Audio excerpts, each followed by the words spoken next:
check this out. This is the way to wake up.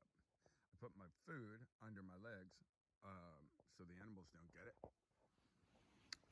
And you wake up with like a view of the trees. Half Dome is right through here. This is Tenaya Canyon. It's amazing, right?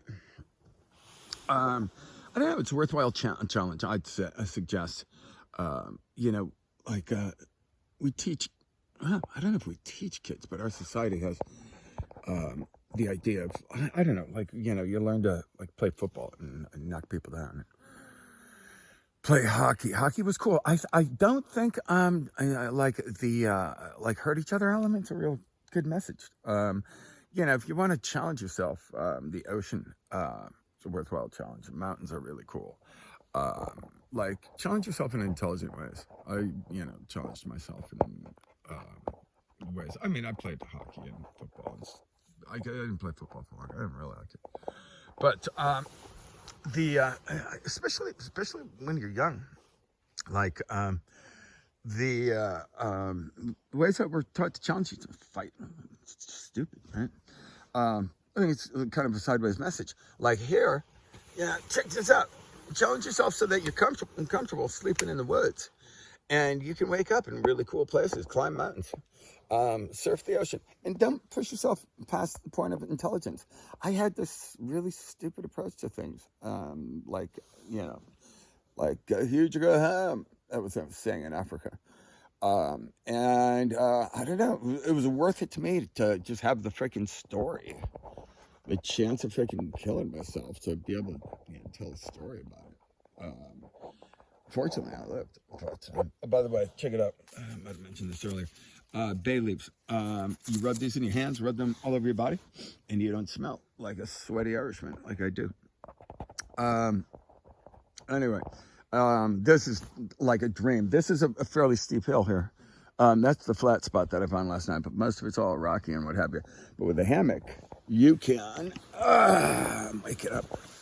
You can be in like the ultimate state of comfort on a hillside like this.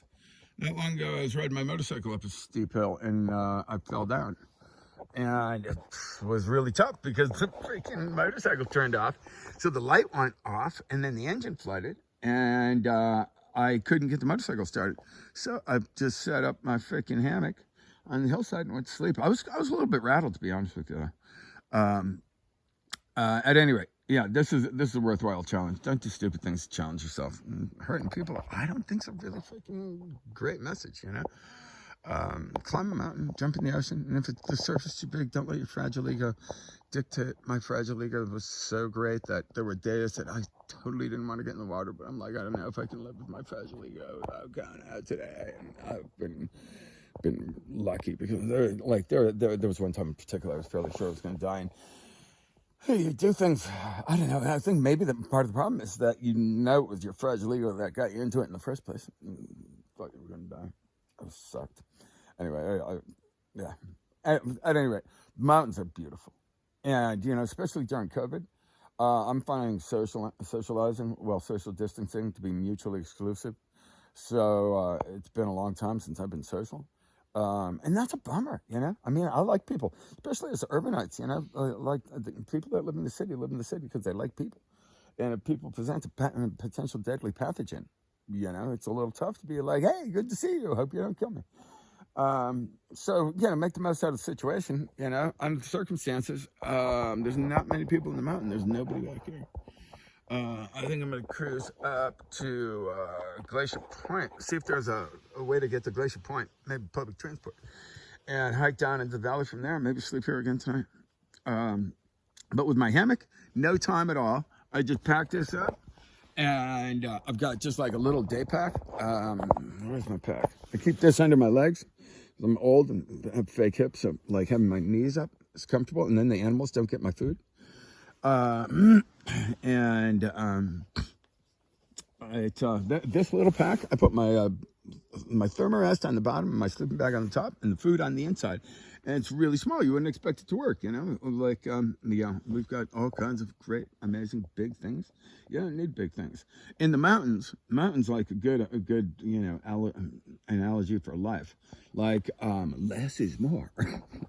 No, like you don't want extra stuff. You're carrying it, which is like I think the case with life in general. All the extra crap that you have that's just freaking piling up, the stuff that you're tripping over while you're trying to get to what you want, give it away.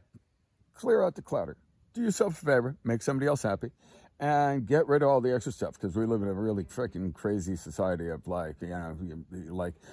capitalism kind of breeds insecurity. Like, how could you be happy if you don't have the new, running shoe and, that phone is from last year. Screw that, like, you don't need to, advertising just breeds insecurity because insecure people make for easier sales. So don't be a sucker. You don't need all that stuff. And it feels good to give stuff away. So why don't we just clear out the clutter? Like, I think it'd be really cool. And there are some great things about technology. I think we should facilitate a giveaway type situation where the stuff that you really don't need.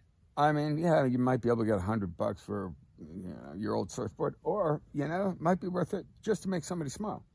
Wouldn't it be cool if we had a site of sort of free stuff? Now, unfortunately, because we have a hoarder mentality, it's not quite so easy because there's going to be somebody that's going to hoard everything and try and turn it into a profit. We're all addicts because that's the way we were bred to be. And if you don't think you're an addict,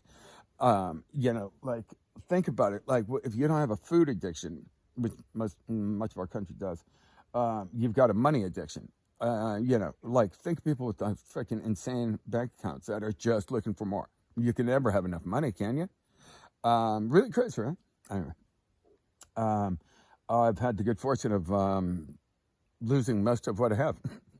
I lost my house in the '08 recession. It's a fantastic experience. Few things are more depressing than having 2 minor children and losing your home. It was freaking horrific. But on a positive note, I live in a freaking cool place that's completely adequate at the beach that has enough room for the things I want. And not so much room that I have to fill it with crap that I don't need. Anyway, come to the mountains and enjoy. The best of life is not for sale. I own this in the capacity that I need to. That is nothing other than I have the ability to enjoy it when I want to.